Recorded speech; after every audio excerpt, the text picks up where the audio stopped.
신약 성경 빌립보서 3장 17절에서 21절까지 말씀을 교독하도록 하겠습니다.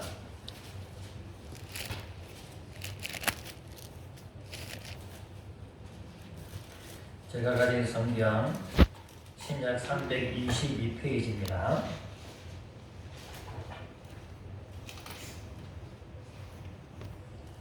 빌립보서 3장 17절에서 21절까지 말씀을 교독하도록 하겠습니다.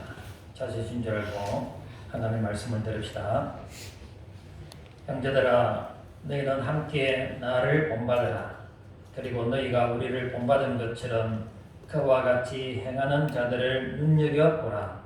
내가 여러 번 너희에게 말하였거니와 이제도 눈물을 흘리며 말하노니 여러 사람들이 그리스도의 십자가의 원수로 행하느니라. 그들의 마침은 멸망이요 그들의 신은 배요 그 영광은 그들의 부끄러움이 있고 땅의 일을 생각하는 자라. 그러나 우리의 심은 하늘에 있는지라. 거기로부터 구원하는 자 곧 주 예수 그리스도를 기다리노니. 함께 읽겠습니다. 그는 만물을 자기에게 복종하게 할 수 있는 자의 역사로 우리의 낮은 몸을 자기 영광의 몸의 형체와 같이 연하게 하시리라. 아멘. 오른손을 가슴에 얹고 사모야 나도 은혜 받자. 시작. 네, 감사합니다. 제가 부산에서 부교역자 생활을 할 때 있었던 일입니다. 그때 구역장을 맡았는데 구역원 중에 한 분이 상담을 하러 왔습니다. 재혼 가정인데 재혼할 때에 초등학생 딸이 상담할 그 당시에는 중학교 3학년 초였습니다.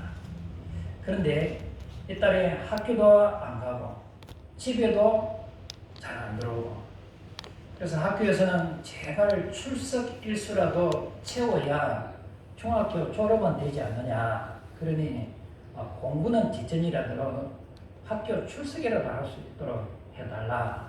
이렇게 학교에서 건면을 합니다. 근데 이 아버지는 비록 자기가 낳은 딸은 아니지만 정말 생부처럼 그 딸을 위합니다. 학교에 길서 가고 집에 들어오지 않으면 회사 출근도 하지 못하고 그 딸을 찾아다닙니다. 그래서 겨우 찾아서 집에 데려다 놓으면 또 나가버립니다. 하루는 그 딸 앞에 무릎을 꿇고 울면서 빌었답니다. 제발 학교에 가고 제발 집에서 좀 살아라. 잠은 집에서 자라. 그런데도 이 딸은 가출을 하니까 답답해서 제게 상담을 하러 온 것입니다. 상담 내내 아버지가 엉엉 웁니다. 어떻게 해야 그 딸이 온전한 학교 생활을 하고 또 가족으로서 함께 살 수 있을까? 오늘 본문을 읽으면서 그때의 일이 생각이 났습니다. 눈물을 흘리면서 딸의 그 안위를, 장래를 생각하던 그 절절한 그 아버지의 외침. 지금 바울의 심정이 그런 것 같습니다. 그 바울의 심정을 잘 알 수 있는 대목이 18절입니다. 여러분 18절을 다 같이 한번 읽어볼까요? 18절 시작. 내가 여러 번 너희에게 말하였거니와 이제도 눈물을 흘리며 말하노니 여러 사람들이 그리스도의 십자가의 원수로 행하느니라. 빌립보 교회 교인들 중에 정말 교인이라고 말할 수 없는 그런 교인이 있었던 것 같습니다. 그래서 건면합니다. 그러면 안 된다. 그러면 절대 안 된다. 그래도 예수 믿는 사람 아니냐. 야동도 쳐보고 건면도 해보고 그래도 말을 안 들으니까 이제 눈물로 호소를 합니다. 제발 좀 바울은 빌립보 성도들을 향해서 좀 이렇게 살아라 하면서 눈물로 호소하고 있는 대목이 오늘 본문입니다. 그래서 오늘 본문을 통해서 바울의 그 눈물의 호소가 무엇인지를 살펴보면서 은혜를 나누고자 합니다. 먼저 십자가의 원수로 살지 말아라라고 권면합니다. 18절 중반에 여러 사람들이 그리스도의 십자가의 원수로 행하느니라. 이 십자가의 원수라는 말은 예수 그리스도의 십자가를 욕되게 하는 사람이죠. 복음을, 하나님의 이름을 망령되이 긁는 자들입니다. 바울은 2장 5절에서 예수 그리스도의 그 십자가 정신을 말합니다.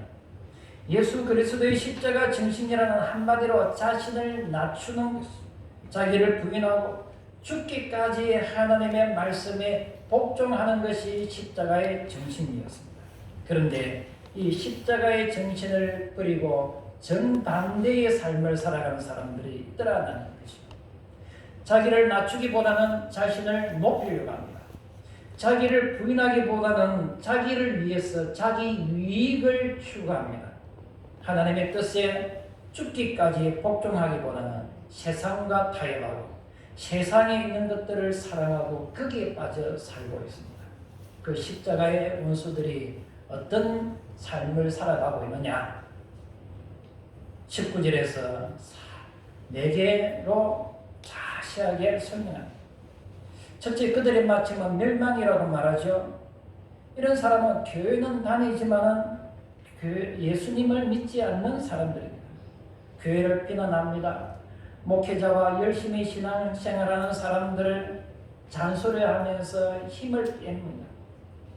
4장 2절 보십시오. 기록 거기 보면은 유오디아와 순두개처럼 자기 주장대로 안 되면 다투고, 그래서 그래도 안 되면 옆에 있는 사람들을 부추겨서 교회를 흔들고 어지럽게 합니다. 이런 사람은 가라지기죠. 하나님 나라를 방해하는 사람, 십자가의 원수입니다. 그들의 결국은 어떻다고 말씀합니까? 멸망이라는 것이죠. 지옥이라고 말씀하고 있습니다. 둘째는 그들의 신은 해요.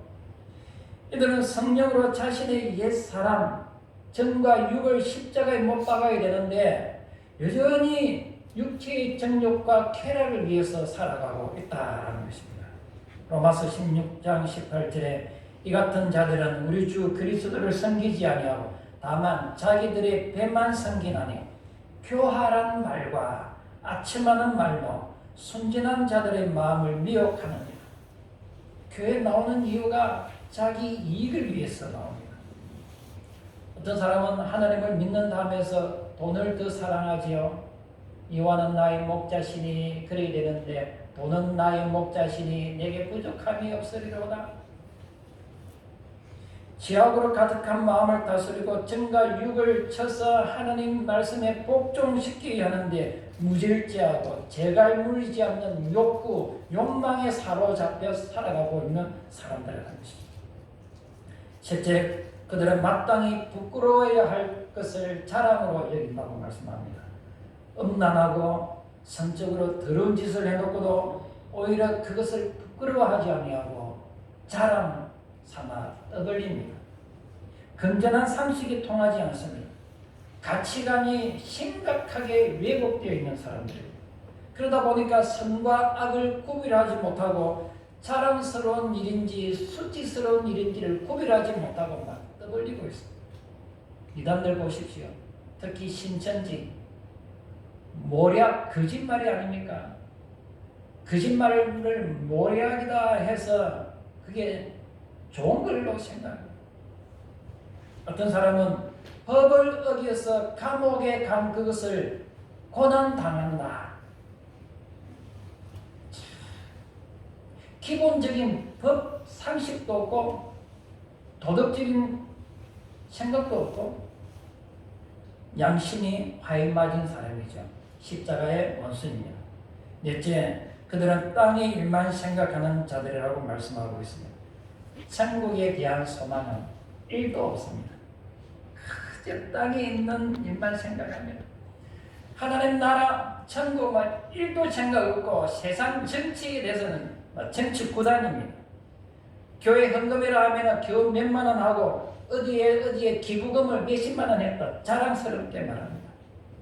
교회 봉사하려면 시간이 없다 그러면서 자기가 필요한 데는 온 데를 전국을 다 다닙니다. 아니 그런데 가면 돈이 나오나 밥이 나오나 제발 그런 데 쫓아가지 말라고 하는 것이죠. 이런 사람들은 육신에 속해 있기 때문에 명예, 권력, 쾌락, 세상적인 인기, 성공 이런 것을 삶의 목표로 삼고 살아가고 있습니다. 바울은 눈물로 호소합니다. 제발 세상 일에 쫓아다니지 말고 좀 하나님 일에 좀 신경을 좀 써봐라. 그렇다고 교회 일만 하라는 것은 아니죠. 예, 세상에 나가서 열심히 일해서 돈을 벌어야 됩니다. 그래야 교회도 세우고 복음도 전하고 내가 생활할 수 있죠. 열심히 일을 해야 됩니다. 그런데 살아가는 것이 불신자와 다름없는 그런 삶은 십자가의 원수라는 것입니다. 여러분, 바라기는 십자가의 원수가 아니라 십자가를 자랑하고 십자가를 증거하는 저와 여러분의 삶이 되기를 주님의 이름으로 축원합니다. 두 번째, 그렇다면 우리가 십자가의 원수가 아니라 어떻게 하면 십자가를 자랑하고 십자가를 증거하는 삶을 살 수 있을까라는 것입니다. 그 방법을 오늘 본문에 많이 나타나 있는데 두 가지로 말씀을 드릴까 합니다. 첫째는 그리스도를 본받는 자가 되라고 권면하고 있습니다. 사람은 모방의 천재라고 합니다. 철학자 아리스토텔레스가 시학이라는 책에서 이렇게 말합니다. 인간은 모방 본능을 갖고 태어났기 때문에 보면서 학습을 한다. 그렇습니다. 인간은 누구나 탁월한 모방 능력과 모방 본능이 있다는 것이죠. 여러분, 아이가 태어나면 다 모방입니다. 말하는 것도, 옷 입는 것도, 노래하는 것도, 그림 그리는 것도 전부 다 모방입니다. 그러면서 점점 자라죠. 새로운 제품이나 예술품도 사실은 모방의 근거에서 새로운 것들이 나타나죠. 역기능적으로는 모방 범죄, 모방 살인, 또 모방해서 욕을 하는 경우도 있죠. 그래서 사람은 누구를 모방하느냐에 따라서 그 인생이 달라집니다. 부자가 되려면 부자를 모방해야 되고, 학자가 되려면 위대한 학자를 모방해야 됩니다. 그렇다면 우리는 신앙생활을 잘하기 위해서는 누구를 본받아야 할까라는 것이죠. 17절에 보면 바울이 말합니다. 나를 본받아라. 자기를 본받아라고 말하고 있습니다. 이게 나를 본받아라 이 말은 두 가지로 해석을 할 수가 있습니다. 당시 빌립보 교회 안에는 두 부류가 있습니다. 하나는 유대교에서 넘어온 기독교인, 하나는 헬라 철학 사상에 있던 이방인들이 이제 기독교로 넘어온 두 부류가 있습니다. 그런데 유대교에서 기독교로 넘어온 이 사람들은 여전히 할례를 행해야 되고 율법을 행해야 된다라는 율법주의자들이 있습니다. 또 한 분류는 헬라 출신 기독교인들, 이들은 율법을 모릅니다. 이제 예수 믿고 구원받았으니 율법 이런 거는 상관없고 마음껏 살아도 된다. 특별히 영지주의자들의 그 사상을 많이 본받습니다. 영지주의자들이 어떤 사람들입니까? 영은 거룩한 것이고 육신은 부정한 것이니 우리가 육체적으로 좀 죄를 지어도 우리 영혼은 상관이 없다. 그런 주장을 하면서 육신의 쾌락을 위해서 살아갑니다. 무율법주의자들이죠.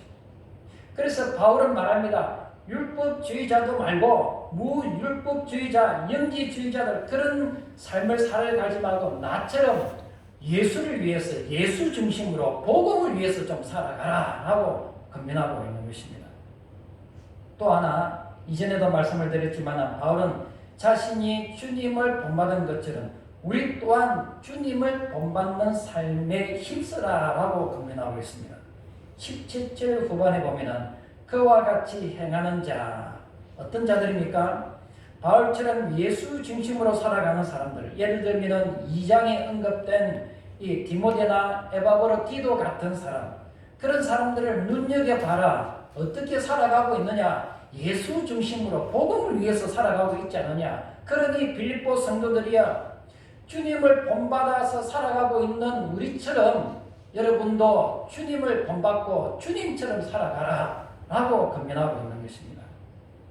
저는 바울의 이 고백을 보면서, 이 권면을 보면서 조금 부끄럽습니다. 왜냐하면 바울은 자신있게 나를 좀 본받아라 라고 했는데, 나는 과연 우리 성도들에게 여러분 나를 좀 본받으십시오 라고 말할 수 있는가?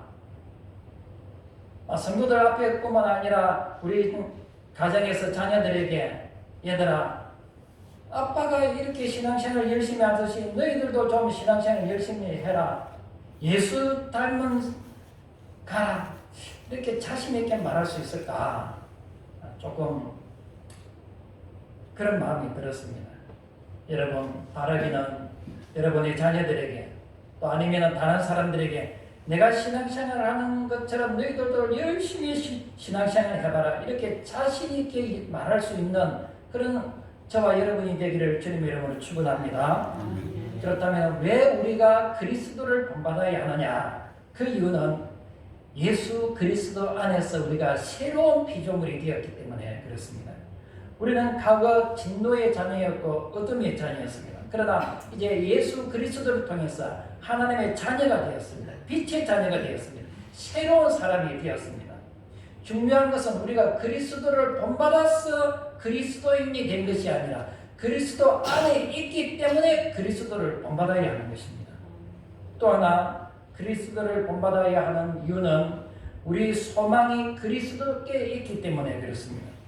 21절 말씀처럼 언젠가 주님이 영광스러운 몸으로 이 땅에 오십니다. 그때 우리도 주님의 그 영광스러운 몸으로 변화되어서 천국에 가게 될 것입니다. 주님이 우리를 영광스러운 몸으로 변화시켜서 천국으로 데려가게 될 것입니다. 여러분, 우리가 나중에 가야 될 곳이 어디입니까? 천국입니다. 그러면 이 땅에 살면서 다른 데 신경을 쓸 필요가 없습니다. 내가 가야 하는 그곳에 신경을 써야 됩니다. 이제 우리는 주님의 편이죠. 주님처럼 생각하고 주님처럼 행동하고 주님처럼 말하고 주님처럼 섬기는 삶을 살아야 됩니다.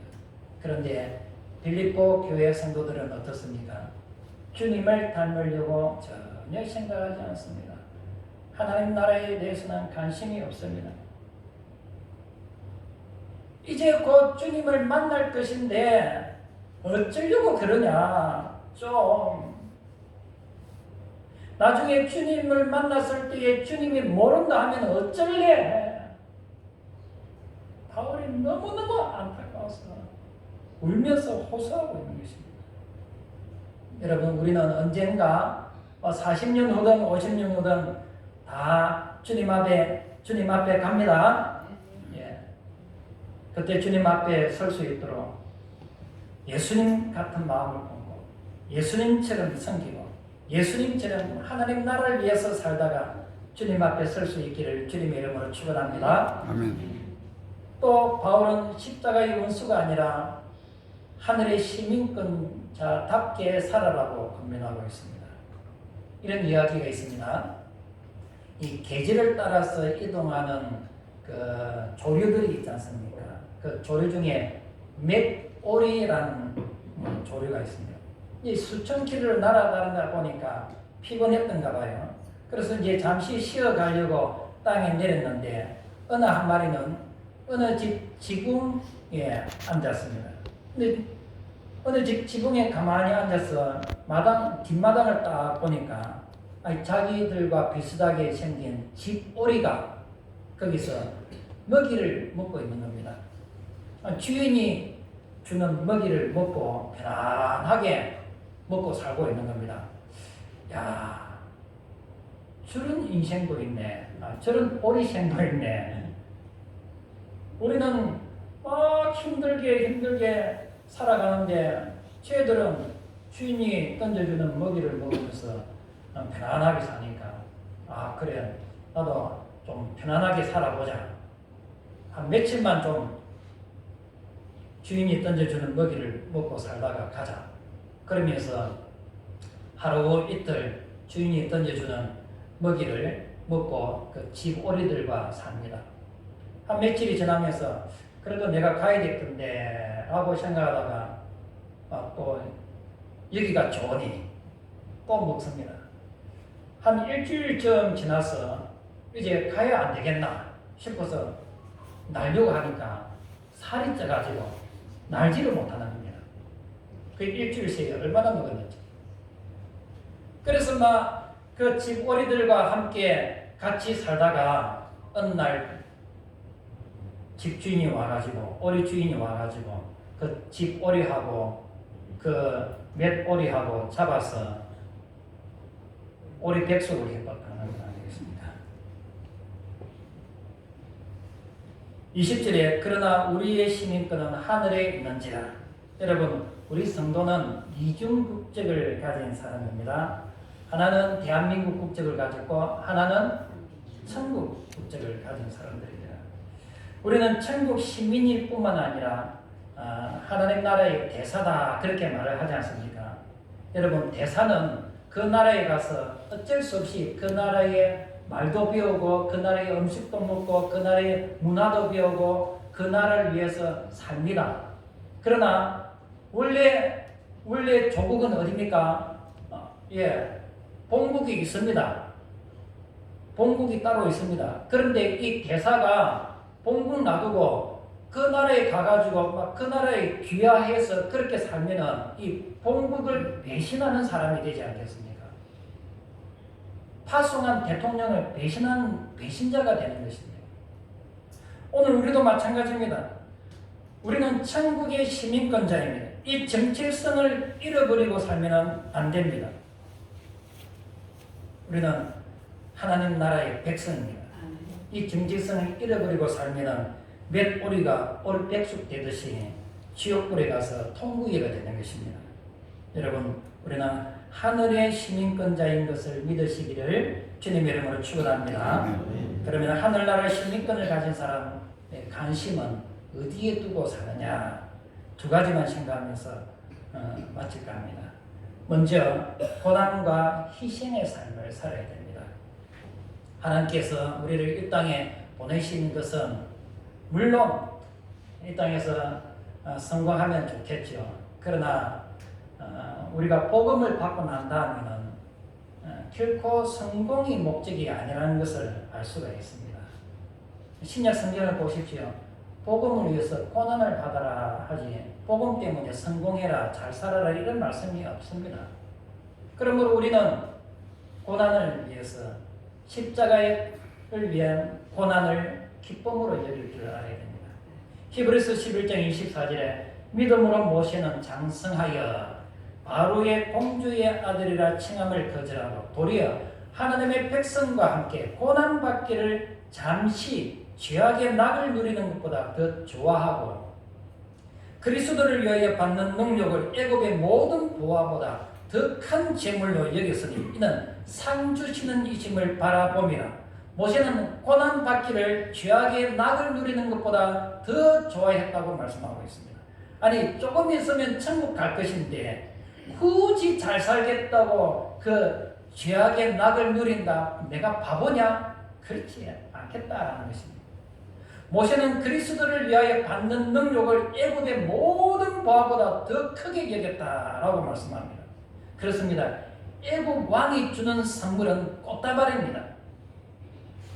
얼마 있지 않으면 시듭니다. 그러나 우리 주님이 주시는 상급은 영원한 상급입니다. 시들지 않는 영광의 면류관, 의의 면류관, 생명의 면류관입니다.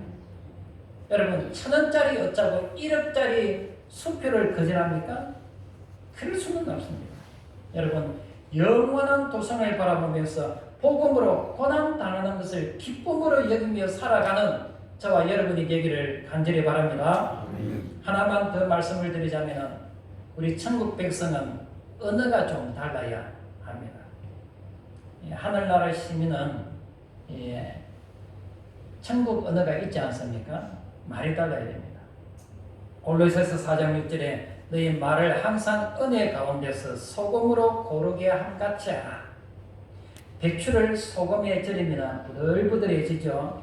예, 그런 것처럼 천국 언어는 부드럽습니다. 천국 시민의 그 언어 생활은 부드럽습니다. 마태복음 12장 38절에 너희는 악하니 어떻게 선한 말을 할 수 있느냐? 이는 마음에 가득한 것을 입으로 말합니다. 에베소서 4장 29절에 무릇 더러운 말은 너희 입 밖에도 내지 말고 오직 덕을 세우는 데 소용되는 대로 선한 말을 하여 듣는 자들에게 은혜를 끼치게 하라. 천국 시민은 무엇부터 달라야 된다고요? 말부터. 조금 죄송스러운 이야기를 드리겠습니다. 지난주 며칠 전에 이제 보도를 통해서 여러분이 아시는 분이 있겠지만 부산의 대형 교회 목사님이 욕설 문제로 논란이 일어났는데 결국은 지난 금요일 날 그 교회에 사임을 했습니다. 언젠가는 터질 것이 터졌습니다. 사실은 그것이 어제 오늘이 아니라 제가 알기로만 해도 최소 15년이 더 넘습니다. 여러분들은 그 사람이 이제 기독교 방송에 나오고 전국을 다니면서 집회를 하니까 훌륭한 목사입니다 이렇게 생각하지만은 우리 목회자들은 대충 다 압니다. 교계 키가 아무리 밝아도 목회자들만이 아는 공공연한 비밀이 있지 않겠습니까? 그죠?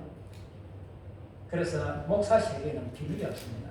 전화 딱 2통, 많아야 3통이면 진짜 사돈의 8종까지 싹 다 털어냅니다. 목사 세계는 그만큼 빠릅니다. 공무원 세계도 공무원만 아는 그런 일들이 있지 않겠습니까? 군대 안에도 군인들만이 아는 그런 일들이 있을 것입니다. 저는 우리 이제 많은 사람들이 그분에 대해서 이상하다, 저러면 안 된다, 우리를 피했습니다. 워낙 큰 교회고 또 이제 이런 이야기를 하면은 아이고 자기는 뭘 잘한다고 뭘 안다고 그렇게 말할까봐 저도 괜히 말해가지고 책 잡힐까봐 말을 안 하지요. 여러분, 말은 그 사람의 생각이고 그 사람의 신앙 수준입니다. 맞습니까? 말을 잘하고 못하고의 문제가 아니죠.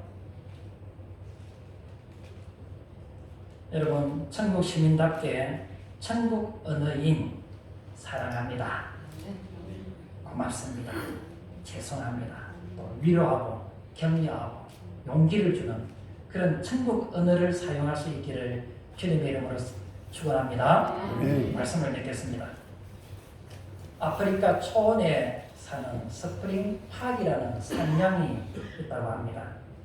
이 산양은 집단에서 이탈하는 것이 두려워서 수천 마리가 떼를 지어서 다닌다고 합니다.